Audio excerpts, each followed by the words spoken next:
Hello again, everyone. We are now on the 23rd of the month of December, the series of Bible verse. And today's Bible verse is taken from the book of Isaiah, chapter 35, verse 4.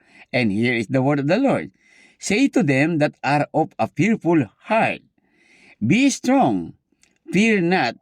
Behold, your God will come with vengeance, even God with recompense. He will come and save you.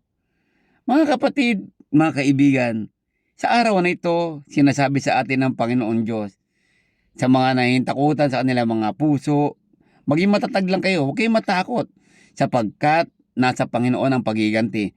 Muling darating ang Panginoon Diyos. Darating ang Panginoon Diyos upang iligtas tayo.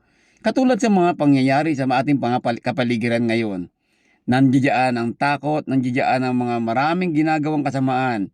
Kaya sabi ng Panginoon Diyos, siya ay darating ng may paghihiganti.